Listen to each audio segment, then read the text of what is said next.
All right, my loves, I am going to show you all very quickly,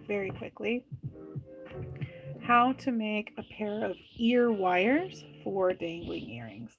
What you're going to need to do this is some 20 gauge wire. I prefer using half hard for ear wire, but you can absolutely do this with dead soft wire. You'll also need a pair of round nose pliers. You're also going to need a pair of bail making pliers. You can do this with a pencil or round object that you have at the house. You don't necessarily need these, but these are wonderful just for keeping uniform pieces. And then I also have flush cutters to cut my wire, as well as a chasing hammer. Oh, a chasing hammer and a bench block. So without further ado, let's do this. So what I'm going to start by doing is taking my 20 gauge wire, I'm going to measure 1.75 inches. I already know that the measurement from the very tip of my index finger to this line right here on my finger is 1.75 inches. I like to think I will always have my fingers, so this saves me a lot of time. Hey, Tinshi.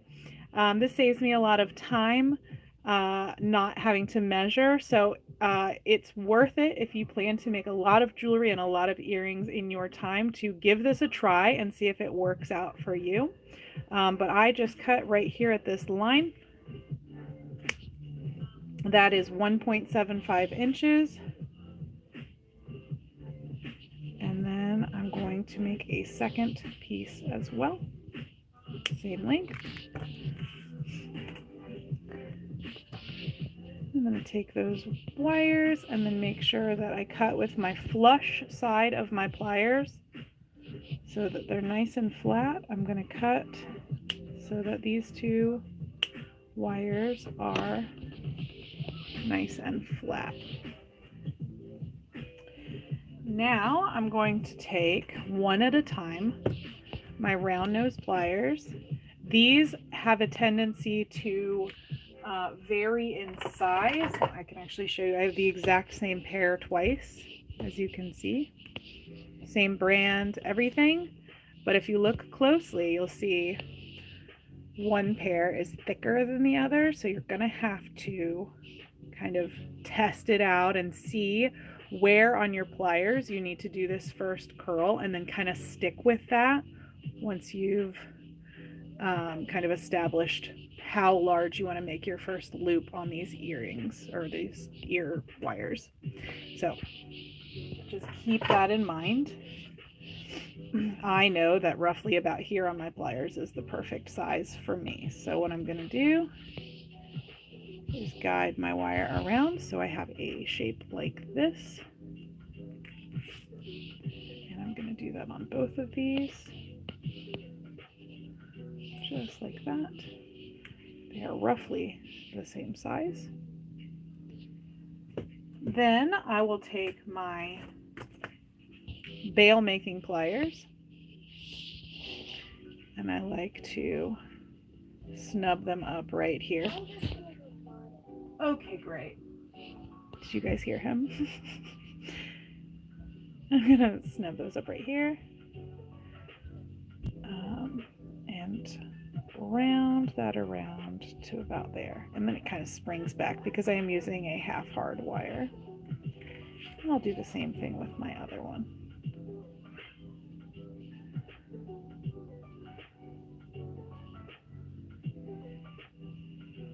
There we go. Then I like to take the box of, I'm glad to have you here, Teresa. I'm going to take the box of my hinge of my round nose pliers, and I usually line it up with the edge of the actual tip of the pliers. I don't know if you see that. It's really, again, it's your preference, but this is just what I do. And then I do a little bend so I have something that looks like this. We're going to do the same thing on this side. I like to use my tools and my fingers, my body, to measure things because those are usually more on hand and more accessible quickly than a ruler. Just something to keep in mind. So now I'm going to pull out my bench block and my chasing hammer, and I'm going to take the edge of my bench block. Most people's bench blocks are not like this on the edge, and I guess I don't have a squared up edge on this one, do I? That's fine. I'm going to be very careful not to hit your finger. Hold on, hon. And then I'm going to do just, there we go. And we'll do the same thing on the other side. This helps, oh, I grabbed the wrong one. This helps increase the integrity of your piece while also giving it a little bit of a design aspect and a little more flair. It'll catch the light a little better if it will focus. There we go. And then, oh, one tool I forgot to mention is the cup burr. You can also use a file, and I should have mentioned this, but you know, I will in post. It'll be there in post. Both these tools are available through the tools section in the description of this video. I just don't have them in the list of tools, and I didn't mention them at the beginning of the video, and that's my fault. But this is a cup burr. It has a little cup on the end of it with little diamond burrs to smooth the end of your wire. And then this you can actually get at like a Walmart or a hardware store. It's just a nice metal file. And what you're going to do is you're going to go, you always file in the same direction. You're just going to file the end of your wire so that it doesn't cut the wearer, because we want to produce quality, safe jewelry. It's very important, because you have a higher chance, if you're trying to sell jewelry, of having somebody never come back to you if they scrape their ear with your earrings than you do of them telling you that your earrings scraped their ear and then coming back, if that makes sense. So if you want your people to keep coming back, make sure you take that extra time to put that energy into these small details so that you provide a nice quality product. And we'll do this one with the cup burr. So what the cup burr is, you basically stick the wire in that little cup and then turn, and you can actually see on my finger the little pieces of sterling that are being ground off the end there to round out that end.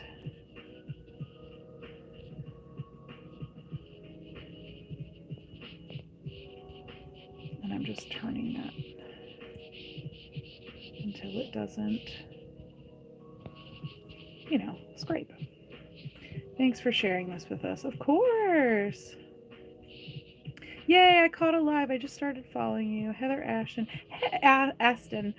Hey, I saw some of your comments the other day. I'm glad you're here. I hope you're having a wonderful day. Thanks for being here. You caught a very, very, very short live. I was just showing everybody how to make a pair of ear wire. But thank you for being here. Ear wires. And there you have it. And then you can just, you know, take whatever you're hanging.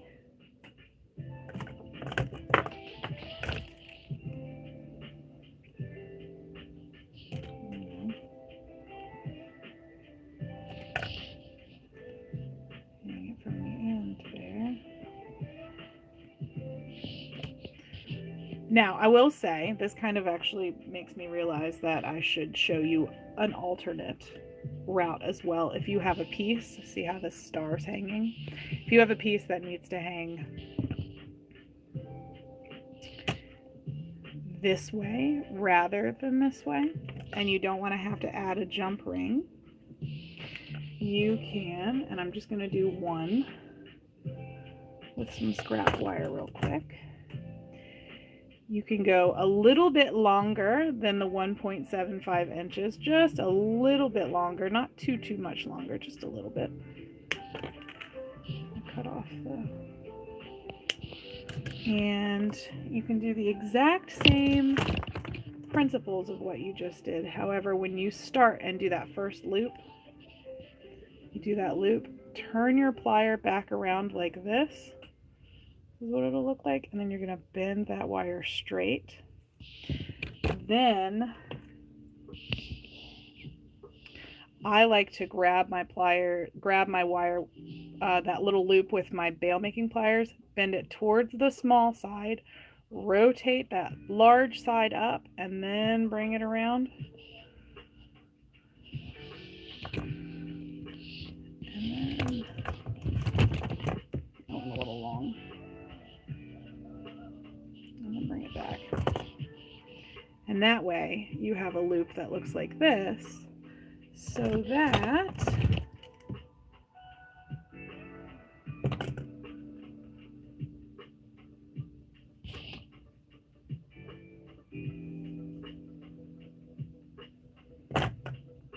you can hang it like this instead. That was a really quick example, but just to show you, you can flip it